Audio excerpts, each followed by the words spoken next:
Salut les disciples de la boxe, c'est Jean-Charles, j'espère que vous allez bien. Bienvenue dans ce nouveau podcast et je suis très heureux de faire ce podcast avec vous parce que ce podcast annonce une semaine où je vais pouvoir tourner la page en quelque sorte, tourner la page Tony Yoka.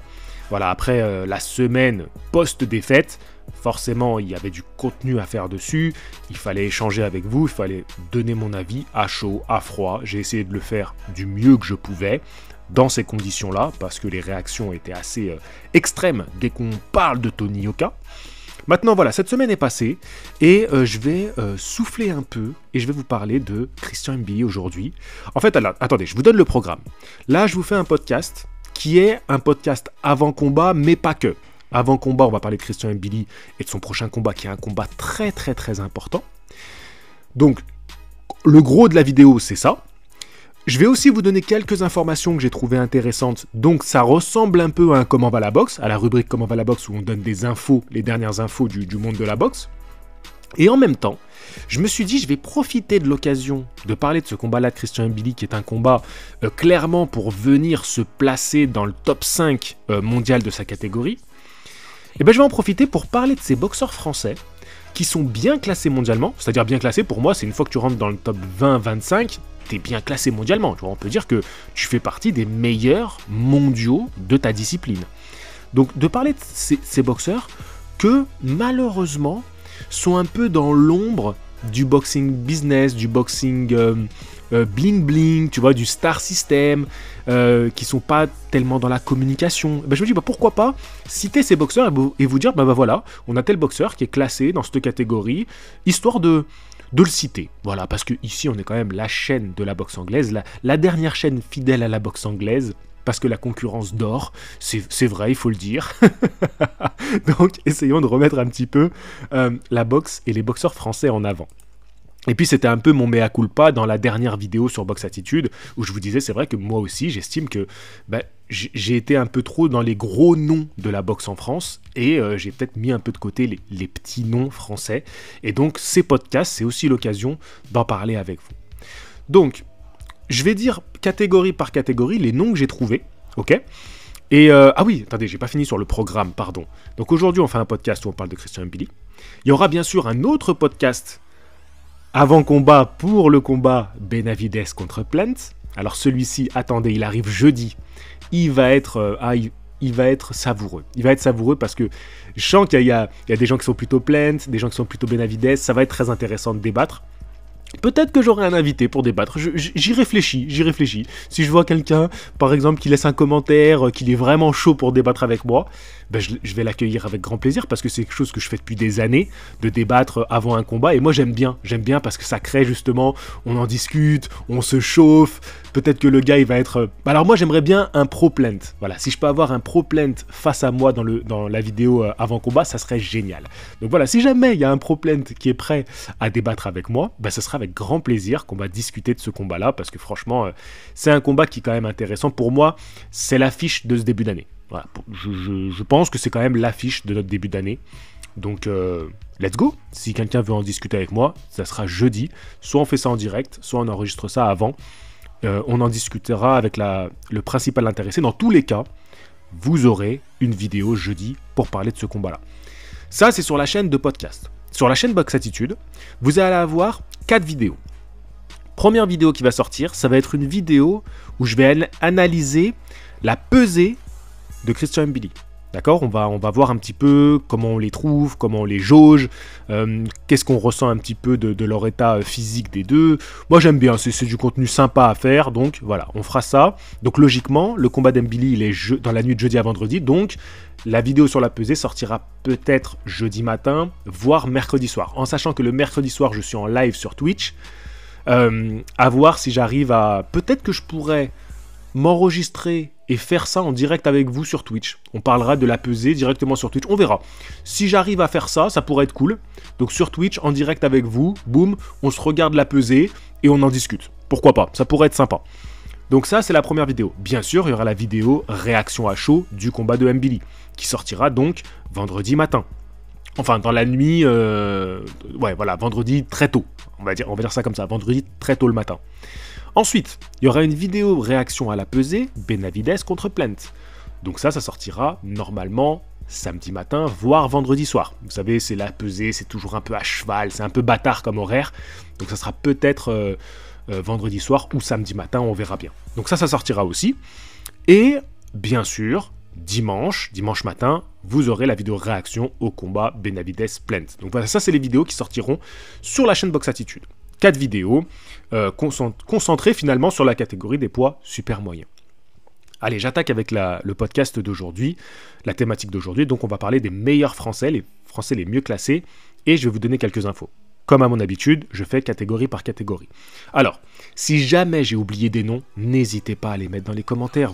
On est là, voilà, c'est pour ça qu'il y a l'espace commentaire, ça permet d'échanger et d'apporter une plus-value à la vidéo. Voilà, si vous avez des informations que j'ai oubliées ou que je n'ai pas, je compte sur vous pour les mettre en commentaire.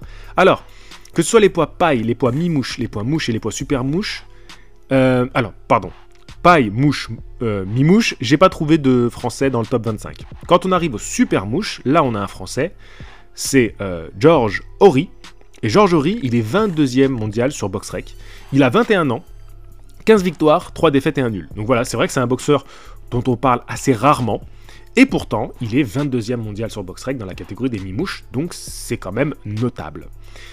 Dans la catégorie des coqs, super coq, plume, super plume, léger, j'ai trouvé personne. J'ai une petite actu à vous donner chez les super légers. Ça va être un combat qui aura lieu ce week-end, et franchement c'est un combat qui m'intéresse. Richard Commey contre José Carlos Ramirez. Alors, dans cette carte, il y aura aussi un championnat du monde, parce que eux, il n'y a pas de titre en jeu. Il y aura un championnat du monde féminin. C'est la seule info féminine que j'ai dans cette vidéo. Je sais que je dois mettre plus en avant les filles. Je vous ai dit que j'allais mettre plus en avant les filles cette année. Et je suis pas. Je respecte pas ma parole, donc il faut que je le fasse. Donc c'est Niessa Estrada, donc championne WBA, qui va affronter la championne WBC. On est chez les poids paille pour les filles, qui est Tina Reprèche. Donc c'est un combat qui risque d'être intéressant. Donc voilà, championne contre championne. Les poids paille, c'est la catégorie minimale, voilà, en poids. Et donc, ça sera donc en sous-carte de Richard Commey contre José Carlos Ramirez. Et ce combat-là, moi, j'aimerais bien le voir. Alors, je ne sais pas si je vais arriver à le voir tout de suite, parce que, comme je vous ai dit, moi, je vais plutôt être sur la soirée PBC, et pas sur la soirée Top Rank. Ça, c'est la soirée Top Rank. Donc, Ramirez, c'est un très bon boxeur. Et il a affronté des noms. Hein. Si on regarde les derniers noms qu'il a affrontés, il a battu Pedraza. Alors c'était il y a 1 an. C'est vrai que ça fait 1 an qu'il n'a pas combattu. Il a perdu au point contre Josh Taylor. Il a battu Victor Postol. Donc voilà, si on regarde juste ces 3 derniers combats, c'est quelque chose, le gars. Et face à lui, on aura Richard Commey. Richard Commey, bien sûr, la première fois qu'on a vraiment entendu parler de lui. Donc boxeur ghanéen. Force à nos frérots africains. Et il a été battu par Teofimo Lopez. Donc vous vous souvenez, c'était en 2019. Terrible KO qui prend au 2e round. Derrière, il s'est un peu refait. Il fait un combat qui va gagner par KO. Et puis, il a sa chance contre Lomachenko.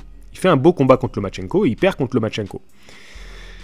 Et par la suite, il a fait un match nul contre Pedraza. Donc c'est marrant, tous les deux, leur dernier adversaire, c'est Pedraza.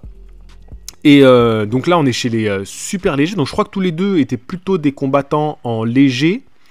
Voire même en dessous pour Ramirez. Hein. Ramirez, je pense que ses combats, il les a fait même en dessous des légers, sûrement en super plume, à mon avis. Mais je voudrais pas vous dire de bêtises. J'ai pas vraiment revu l'info. Mais c'est vrai que Ramirez, sa seule défaite, c'est contre Taylor, Josh Taylor. Il a un beau palmarès, il a 30 ans. Donc clairement, ça pourrait le relancer de battre Commey. Commey, lui, il est on peut dire un peu plus en fin de carrière, il a 36 ans, mais il est pas à mettre à la poubelle, il n'est pas à mettre à la retraite, voilà, pour être un peu plus poli. Aujourd'hui, il est encore 9e, il est classé en tout cas 9e chez les super légers, donc clairement, c'est un combat qui est intéressant. Sportivement, il y a match, pour moi il y a 50-50, parce que Ramirez, il n'a pas boxé depuis 1 an, Commey, il reste sur une série de combats difficiles, donc moralement, peut-être qu'il va être un peu usé. Tu sais, quand tu as eu un gros KO, tu reviens, bon, certes, tu gagnes par KO, après, tu perds contre Lomachenko. On a vu que ça l'avait affecté à la fin du combat contre Lomachenko. Ensuite, Pedraza, il sort avec un match nul.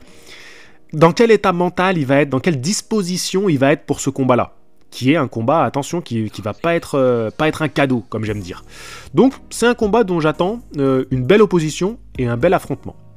J'en profite dans cette catégorie des super légers pour parler de Yvan Mendy. Alors certes, Yvan Mendy, il a fait le gros de sa carrière en poids léger, mais la prochaine fois, il va combattre en super léger, et il va affronter Bastien Balesta. Et je suis très content de cette affiche franco-française. Yvan Mendy, aujourd'hui, il a 37 ans.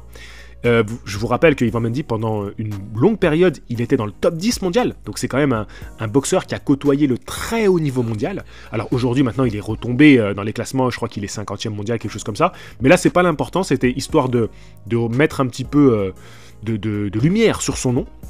Et parler de ce combat-là qui arrivera le 11 mai, donc on a le temps d'en reparler, hein, le 11 mai c'est pas tout de suite, mais alors j'essaierai peut-être même d'y aller, parce que je me dis que c'est le genre d'affiche qu'il faut soutenir, et alors d'y aller en mode spectateur, hein, vraiment d'y aller en mode je prends ma place, je me mets dans les gradins, je kiffe ma soirée, pas en mode reportage et tout dans les coulisses. J'ai pas forcément envie de le faire. Enfin, non, c'est pas que j'ai pas envie, ça pourrait être génial. Franchement, Yvan Mendy, c'est un boxeur que j'aurais dû faire un cœur de boxeur avec lui, par exemple. Yvan Mendy, il y a de ça quelques années, en 2019, si je me souviens bien. Et j'avais eu des soucis à cause des grèves. Voilà, donc j'ai pas pu me rendre à son combat. Mais bref, en tout cas, je tiens à parler de ce combat-là. C'est un combat qui mérite qu'on en parle. Voilà. Et je suis content que ces deux boxeurs s'affrontent et donnent ce combat-là pour le public français. Et nous donnent ça en France. Voilà, c'était dit, c'était mon petit clin d'œil. On passe à la catégorie des poids Walter. Catégorie absolument extraordinaire, vous le savez, avec deux boxeurs qui ne s'affrontent pas, et ça commence à devenir un petit peu chiant, Terence Crawford et Errol Spence Jr. Mais dans cette catégorie-là, j'étais un petit peu passé à côté, mais Souleymane Cissokho, il s'est hissé à la 8e place du classement. Alors bien sûr, c'est un algorithme, mais quand même, que ce soit un algorithme ou pas, Cissokho, par ses choix d'adversaire, par sa carrière qu'il mène depuis qu'il a quitté la Team Solide, depuis donc Rio 2016, bah finalement aujourd'hui, il est l'un des Français les mieux classés mondialement dans sa catégorie, à 31 ans. Alors Cissokho, je sais plus trop où il en est aujourd'hui. Je sais qu'il voulait faire Paris, les JO de Paris. Je trouve ça extrêmement dommage quand tu es classé dans le top 10 mondial de vouloir repartir en boxe olympique. Je trouve ça extrêmement dommage, mais après c'est son choix et je le respecte. Même si mon avis n'est pas voilà, que les boxeurs qui ont atteint un tel niveau aillent faire les JO. Je respecte son choix. Mais en tout cas, voilà, il est là, classé 8e, et je sais pas trop où il en est. Je crois qu'il souffre quand même de blessures, tout ça. Il faudrait que je me renseigne à nouveau. Mais je tiens à le citer parce que Souleymane Cissokho est là, 8e, classé 8e chez BoxRec, dans la catégorie des poids Walter. Alors attention, c'est une catégorie de fou malade. Franchement, une catégorie de fou malade.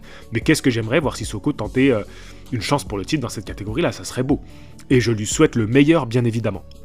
Je passe à la catégorie des Super Walter, aussi une catégorie très attractive. Le 18 mars dernier, donc c'était il y a quelques jours, Ahmed El Moussaoui a perdu au point contre Roark Kneip, donc c'était en Afrique du Sud. Et le Sud-Africain a aujourd'hui 24 ans et il prend la 15e place du classement. Moi, je suis perturbé, j'ai le chat qui est en train de faire le con à côté. Je sais pas si vous l'entendrez au micro. Bref. Alors, pour Roark Kneip, c'est un joli coup qu'il a signé en battant El Moussaoui au point. C'est un beau combat. Vous pouvez le trouver sur YouTube. Voilà, vous tapez El Moussaoui contre Roark Kneip et vous trouverez le combat assez facilement. C'est un beau combat, vraiment, je vous invite à le regarder. El Moussaoui, il a été très bon.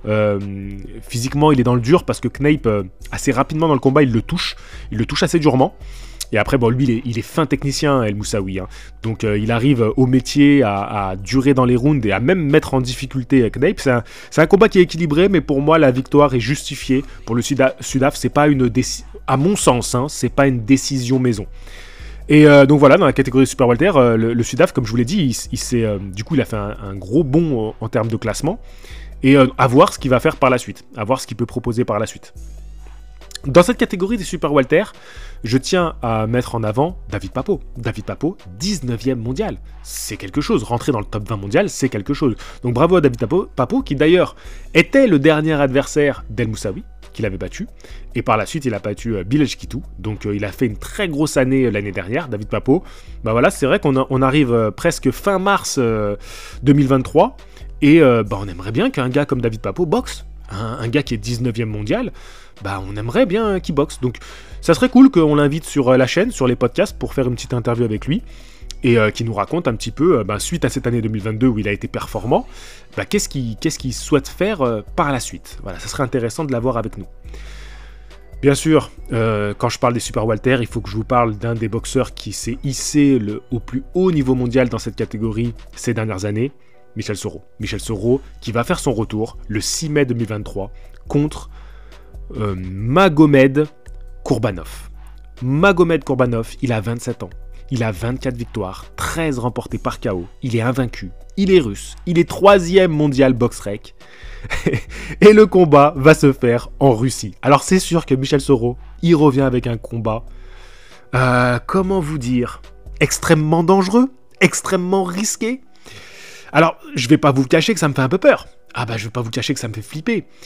Michel Soro qui doit aller affronter un tel challenge en Russie, ça fait quelque chose. Franchement, moi, ça me fout un peu les chocottes.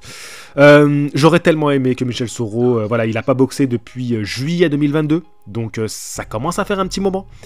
Et j'aurais bien aimé qu'il revienne contre un petit journeyman, tu vois, en France, histoire de se refaire un peu. Mais le problème, c'est qu'en France, on n'investit pas sur nos boxeurs. En France, on met pas de l'argent sur la table. C'est des carrières menées comme ça où c'est qui tout double à chaque fois. À chaque combat, c'est qui tout double.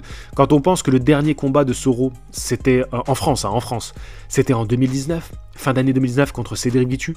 Pour moi, c'était le combat qui mettait enfin Michel Soro sur le devant de la scène, où il y avait une belle affiche, un engouement, un effort fait médiatiquement pour vendre le combat. Et derrière, qu'est-ce qui se passe? Derrière Michel Soro, on l'envoie au casse-pipe en Ouzbékistan, affronter Israël Modrimov. Il prend un KO assez dur. Derrière, il y a un combat revanche qui est organisé en Angleterre, combat revanche, donc forcément contre Madrimov, qui se finit un peu compliqué, bizarre, voilà, donc finalement c'est une no-décision. Je crois que c'est fini sur une non-décision, hein. Ou comment ils ont fait passer ce combat? Ils l'ont transformé en match nul, c'est vrai que c'est bizarre. Je sais plus, bref, c'est très, très bizarre. Et depuis, donc je vous disais, ça c'était en 2022.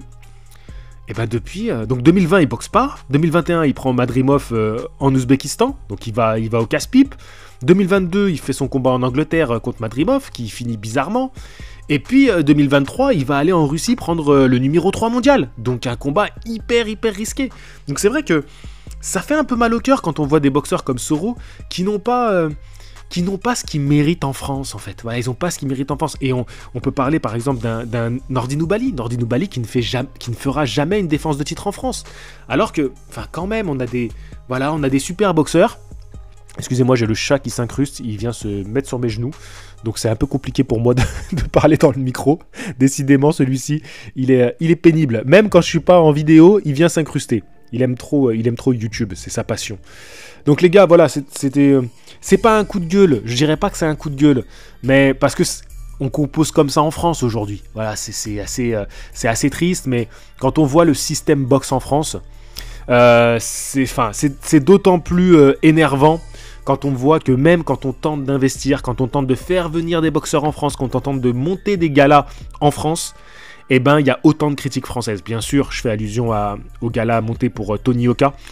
On va critiquer, mais quand on voit des mecs partir au charbon comme des Nordi Nubali et des Michel Soro, si seulement il y avait autant de personnes que les personnes qui critiquent Tony Oka qui seraient là pour soutenir ces mecs-là, je dirais ok. Je me dirais bon, d'accord, on prend des critiques dans la gueule quand c'est Tony Oka, mais au moins il y a un vrai engouement pour soutenir des mecs comme Nordi Nubali et Michel Soro. Mais non, mais malheureusement non. Et c'est ça qui est assez alarmant, qui est assez triste. Les gens ont beau te dire oui, mais tu parles que de lui, tu parles pas des autres. Mais vous êtes jamais là quand on parle des autres. Vous n'êtes jamais là. Vous ne soutenez pas. Vous faites aucun effort. Et ça, c'est très triste, c'est alarmant. Et l'état de la boxe en France, il en est là aussi un peu faute à ça, quoi. Faute à ça. Et ça, c'est réel. Même si la première critique que j'ai faite, et je l'ai bien dit dans ce podcast, c'est mettez de l'argent sur la table. Là sur Instagram, il y a Zakaria Atou qui m'a tagué, comme on dit, identifié dans un post parce qu'ils aimeraient faire un combat contre Cédric Vitu. Je l'ai repartagé, la première chose que j'ai dit, c'est payer. Il faut payer pour ce combat. Ils méritent. Ces deux gars-là ont fait briller le drapeau français. Ils ont fait leur carrière dans l'ombre. Ils n'ont pas touché beaucoup de cacahuètes. Aujourd'hui, donnez-leur des cacahuètes. Même donnez-leur des noix de cajou. Voilà, il faut qu'ils aient des noix de cajou. Bon les gars, sur ce, on passe... Alors, qu'est-ce que j'ai noté? Donc Michel Sorosa, je vous en ai parlé. Moyen, il n'y a personne. Super moyen, bah là on arrive au super moyen avec le combat de Christian Mbili. Donc on va s'attarder un petit peu sur Christian Mbili. Christian Mbili, comme je vous l'ai mis, c'est l'heure de briller. C'est l'heure de briller parce que Christian Mbili, aujourd'hui, il est 10e mondial. 10e, super classement. J'étais même persuadé que c'était lui le mieux classé mondialement, mais vous avez vu qu'il y a Sissoko devant et on parlera d'autres boxeurs qui sont aussi très bien classés. Christian Mbili, 10e mondial sur BoxRec et il va affronter le 7e mondial, Carlos Gongora, qui est un Équatorien. Carlos Gongora, je vais en parler un petit peu, mais déjà, rien que quand tu prends les chiffres, tu sais que c'est un combat en jeu. 10e contre 7e, pas facile d'aller chercher quand tu montes comme ça des mecs devant toi. Il arrive à avoir un mec du top 10 qui accepte le combat. Donc son promoteur a fait un bon travail en faisant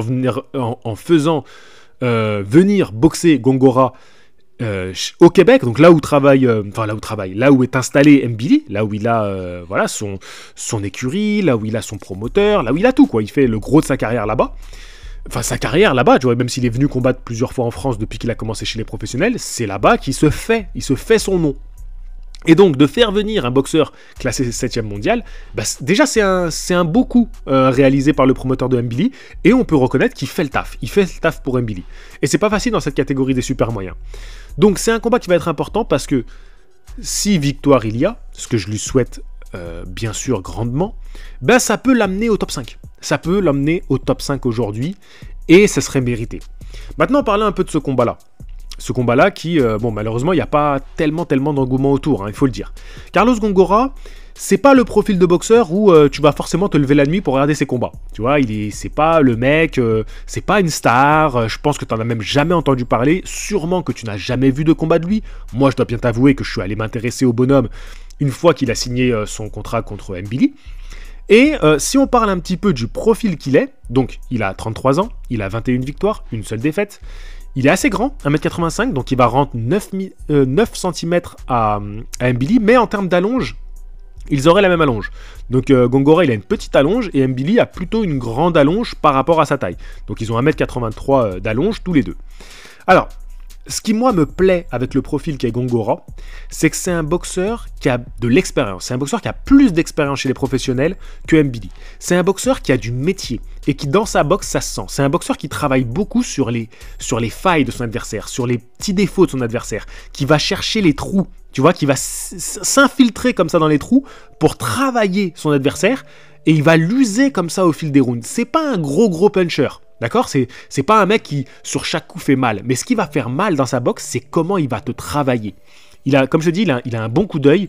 Il est assez technique, tu vois. C'est pas un technicien de folie, tu vois. C'est pas un Dimitri Bivol. Mais il est technique, tu vois. Et c'est surtout son métier qui est intéressant. Il va pas hésiter à accrocher. Il va pas hésiter, voilà, à un petit peu tourner. Tu vas te faire tourner pour aller dans ton dos. Tu vois, il a ce métier, ce vice qui est, tu vois, il me fait penser un peu à un Bernard Hopkins, tu vois, dans sa manière de combattre. Tu vois, c'est-à-dire qu'il n'est pas très impressionnant, t'as pas l'impression que ça va très vite, qu'il est très explosif, mais il est très efficace. Il est très efficace, cet Équatorien. Maintenant, ce qui me plaît avec ce profil, c'est qu'il va emmerder Christian Mbili. Il va l'emmerder, je pense que Christian Mbili va prendre des coups, les uppercuts risquent de pas mal passer, voilà, le jab, il va bien emmerder avec son jab. Par contre, là où je suis rassuré, c'est que Mbili, sa force physique, son explosivité, le fait qu'il soit constamment sur son adversaire, Gongora, il va pas tenir. Il va pas tenir et au fil des rounds, il va craquer physiquement. Je pense, hein, j'ose pas trop, comment dire, je me mouille pas trop en disant ça. De ce que j'ai vu de Gongora, je me mouille pas trop en disant ça. Le but avec Gongora, c'est pas de jouer à la boxe avec lui. Si tu cherches à le boxer, à faire le mec technique, il est trop malin. Il va falloir le briser physiquement. Et ça, encore une fois, c'est l'atout principal de Mbili. C'est un mec qui avance constamment, qui a un fort débit, qui tape dur, tu vois, qui tous ses coups cherche à taper dur, qui est varié, corps-face. Je pense qu'il y a un vrai travail à faire au corps de Gongora. C'est un mec qui a du métier, qui défend bien et qui essaye de pas trop prendre de coups au visage, mais qui laisse des espaces au corps. Et vu la taille d'Mbili et la boxe d'Mbili, à mon humble avis, le travail corps-face, il va être très efficace. Il va pas falloir se laisser endormir par la bosse de Gongora. C'est le genre de boxeur qui t'endort un peu. Il te fout un rythme qui t'endort un petit peu. En plus, il est gaucher, donc faut faire attention parce que Mbili devra éviter de prendre des risques. Il devra aussi bien travailler sa défense, mais constamment lui mettre un pressing et essayer de le détruire, de le bousculer physiquement et de pas... Il faut l'asphyxier. Voilà, il faut pas le laisser respirer, il faut pas le laisser installer sa boxe. Donc... J'aurais aimé des boxeurs un peu à la Caleb Plant, Anthony Dirrell, pour avoir un peu ce genre de profil qui bouge beaucoup, qui utilise l'espace du ring, pour voir un peu comment Mbili réagit. Mais là, je trouve que c'est quand même un profil qui peut faire que Mbili va passer encore un niveau par rapport à sa carrière. Donc je pense qu'il est très intéressant, et comme un petit peu quand je disais que Tim Tszyu, c'était intéressant qu'il affronte Harrison, bah pareil, je pense que pour Mbili, c'est ce genre de test qu'on a besoin d'avoir pour lui aujourd'hui, parce que étant dans le top 10 mondial, étant dans tous les classements de toutes les fédés, il pourrait potentiellement avoir cette année une chance mondiale. Et une chance mondiale, ça veut dire que tu prends les meilleurs de la KT, à savoir Canelo. Est-ce que Canelo va rester champion du monde des super moyens longtemps? Est-ce que les ceintures vont être redispatchées et que Mbili aura à faire un combat contre, je sais pas, Benavidez pour la ceinture WBC? C'est possible, c'est possible. Une WBC vacante, mais en tout cas, si tu prends Benavidez, tu te dois de passer des tests comme Gongora, avant. Tu peux pas arriver avec le métier qu'a aujourd'hui Mbili directement contre Benavidez, c'est trop risqué pour moi. Pour moi, Mbili, il n'a pas encore montré qu'il était capable, en capacité tactique, technique et gestion des rounds d'affronter un Benavidez.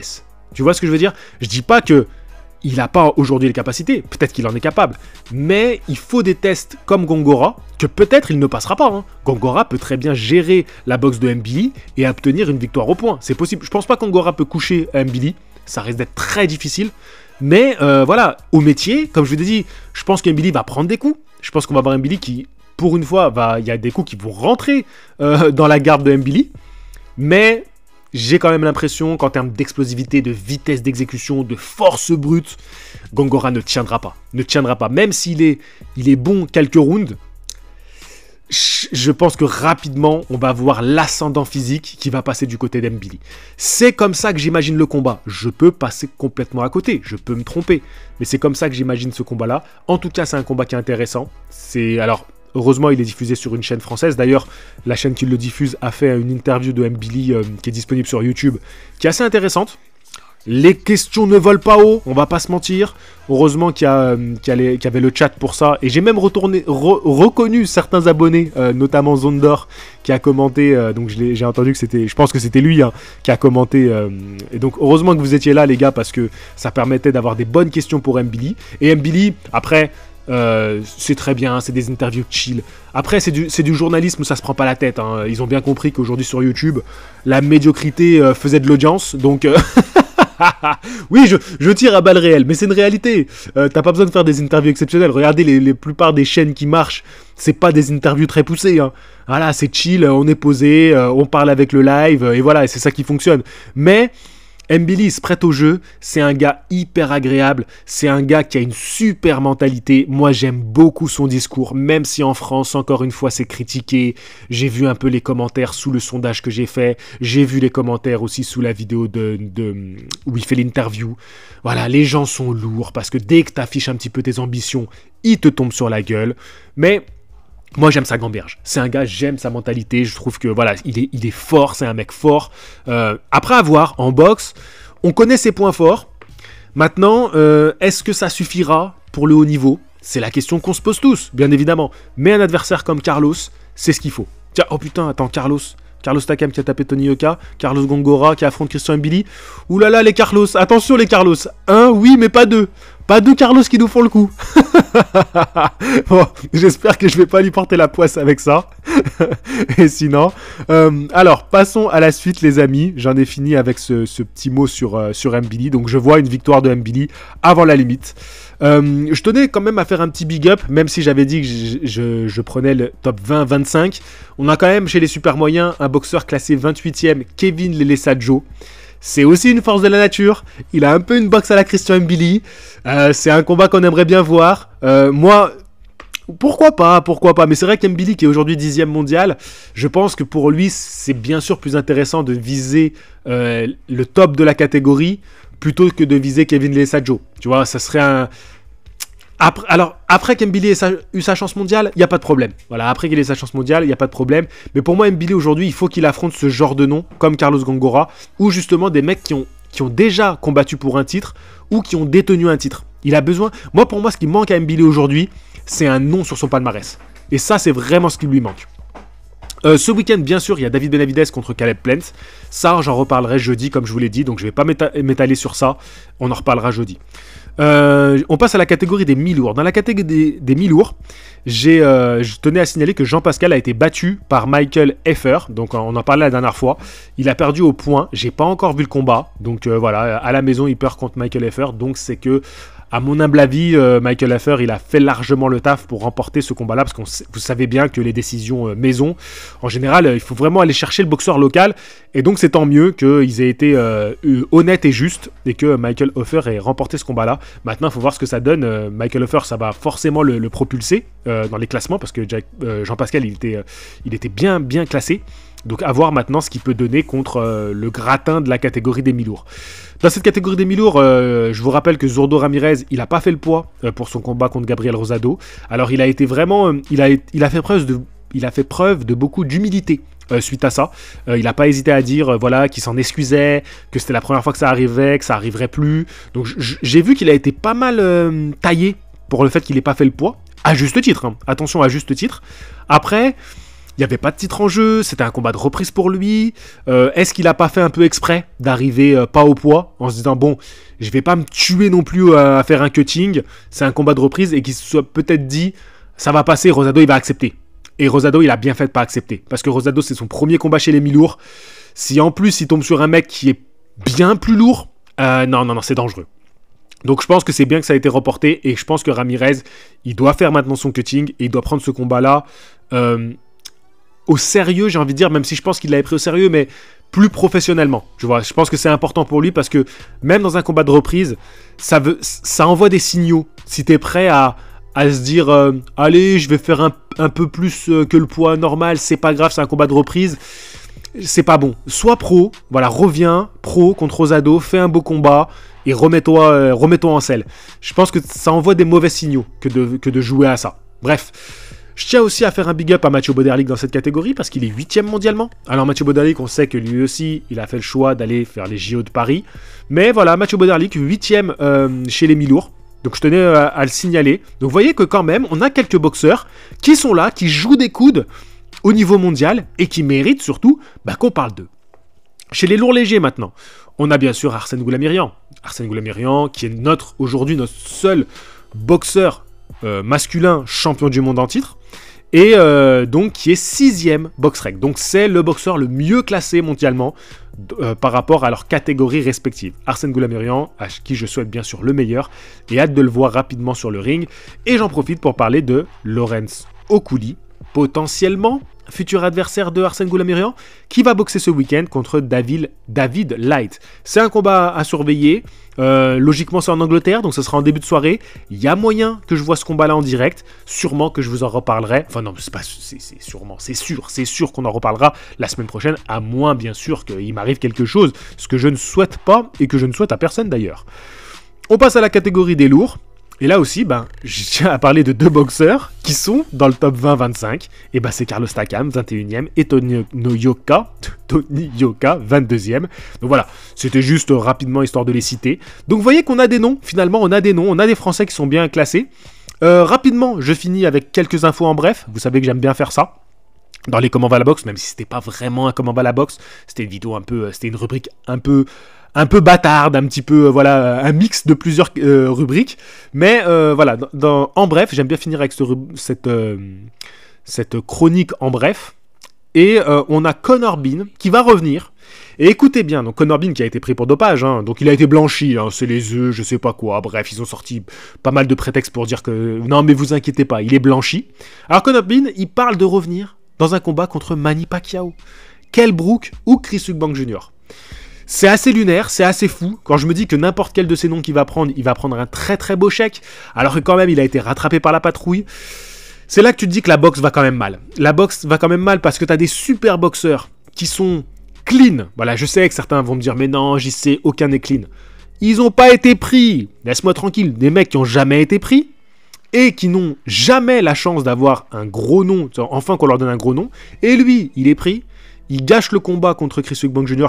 C'était censé être une belle soirée. Putain, moi j'avais fait des vidéos et tout qui reparlaient de l'histoire des papas et tout, la rivalité. Je m'étais tué. Bon, ça n'avait pas marché, ça n'avait pas fait de vue du tout, mais je m'étais régalé. Tu sais, entre nous, on s'était fait monter la sauce, tu vois. Parce que même si ça n'a pas fait de l'audience, entre nous, les fans, les derniers vrais fans de la boxe anglaise, parce que ici, nous sommes la dernière chaîne, voilà, où il reste encore les derniers vrais fans de la boxe anglaise, bah on était en train de se chauffer, les gars, on était grave contents. Et au final, bah, le combat annulé, et là il va revenir comme une fleur, il va prendre Manny Pacquiao, il va se faire des millions, il va prendre Kell Brook, ça va faire une audience de malade en Angleterre, ou Chris Eubank Jr. C'est vrai que t'as l'impression que ces mecs sont pas sanctionnés en vrai. En fait, quand tu regardes, tu dis mais en fait elle est où la sanction? À quel moment ils ont été punis quelque part? Parce que j'ai pas l'impression que ça soit une punition ça. Hein. Alors oui, ton image elle est salie, mais qu'est-ce que tu t'en fous si derrière tu as un big chèque derrière comme ça, une grosse affiche. Donc ça fait un peu mal au cœur. Mais heureusement, comme j'aime bien finir à chaque fois, j'ai une bonne nouvelle. Cette fois-ci, j'ai quelque chose à vous dire sur l'empereur Broner, le plus terrible boxeur de sa génération.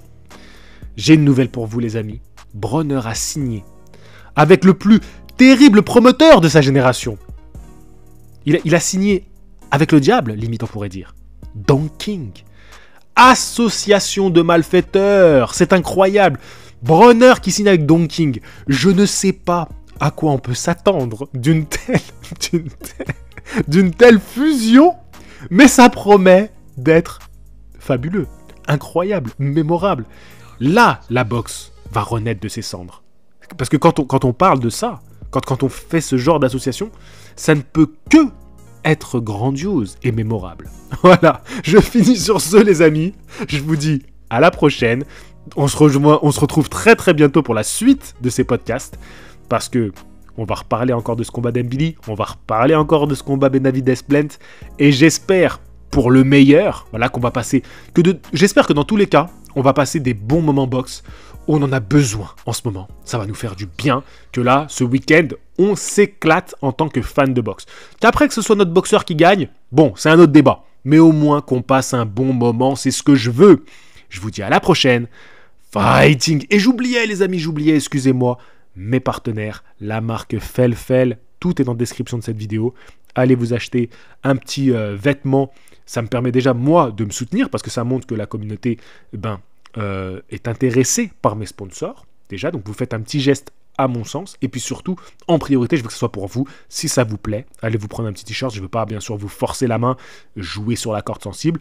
Si vous souhaitez faire des stages de boxe anglaise à l'étranger, je vous rappelle que Glory Big Heart vous propose des stages de boxe anglaise à Cuba, le pays de la boxe olympique, et Boxing Culture vous propose des stages de boxe anglaise à New York, la capitale de la boxe professionnelle. Franchement, pour avoir fait les deux, c'est exceptionnel.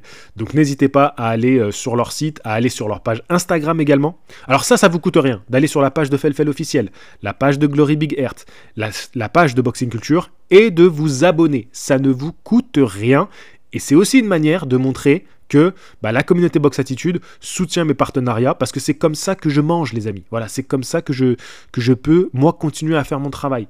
Donc si vous appréciez le travail qui est fait avec cette chaîne et avec ce média, il faut aussi que j'ai des partenaires solides qui arrivent à progresser. Et ça passe aussi par ce simple geste de vous abonner à leur page respective pour donner un petit peu de force et d'audience. Voilà, j'en ai fini. Je vous dis à la prochaine et je vous le redis pour le plaisir. Fighting!